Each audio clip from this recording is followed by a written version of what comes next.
Greg, first of all, how did the meeting go with Lance? It was really a very good meeting. As you can imagine, it was emotional. As any of us would be, to be in the same room with the ashes of a loved one, and so it was a respectful meeting. He shared some stories about growing up and going to his dad's shows, and we talked about a lot of things. The relationship between the Rock and Roll Hall of Fame and the Freed family goes back a long, long time. So it was a very, very cordial meeting. Now, I have all the respect in the world for what you guys do here at the Rock Hall, but whose decision was this to remove the ashes? Yeah. Ultimately, the decision to remove Freed's ashes was not made in a cavalier way. I will take responsibility as a museum professional and talking to other museums and talking to what's happening in the industry. We don't exhibit human remains. It's just something that museums don't do. We were pleased to have him here for 12 years. We could get away with it because we're rock and roll, but it's time they went back to his family and they had a fitting memorial. Did you consult his family at all before that decision was made? Yes, there's been a lot of dialogue with his family.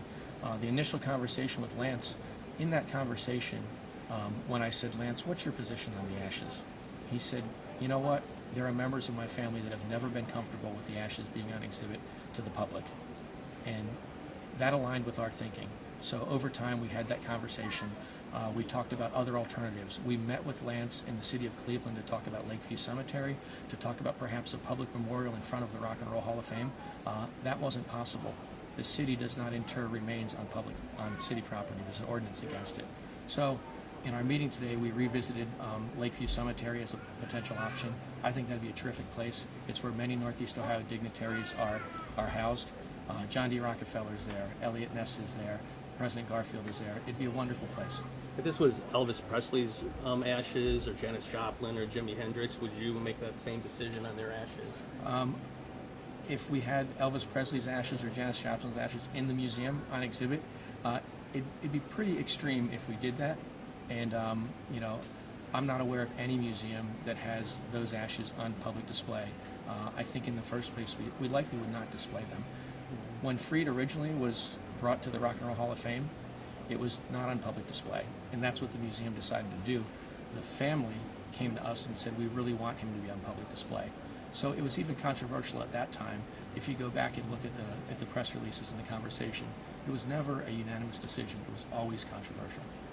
Lance said outside that he was disappointed that his family wasn't involved in the decision. Originally, the decision had already been made, and you're saying that's not true. No, we had a conversation, and again, in bringing it up to Lance, he shared with us that there's members of his family that were never comfortable with his father being on public display.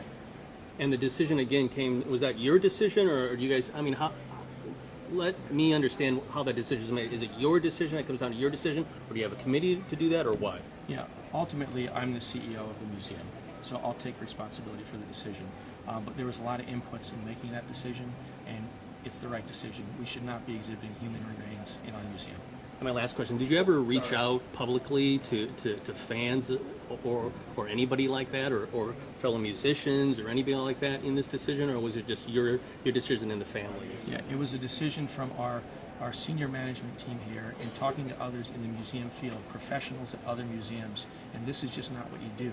You don't exhibit human remains on display to the public in a museum. But did you talk to anybody in the music field? You're saying museum field, but did you talk to anybody with rock and roll or anything like that? No, they would not be an appropriate data point for this type of decision.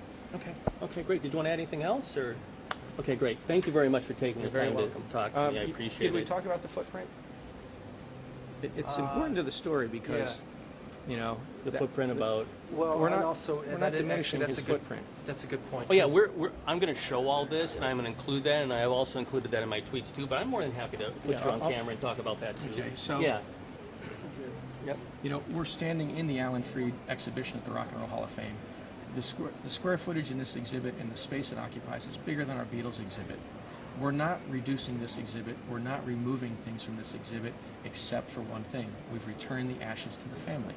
And that's something that you guys always were going to do eventually, correct? Return the ashes to the family. They were always on loan. We never owned them, and that's what we've done. We've replaced the ashes with an incredible microphone that Alan Freed used to broadcast from New York to teenagers' bedrooms all over the country, bringing rock and roll to the world. It's a really iconic piece. I hope that you get to share that with your viewers.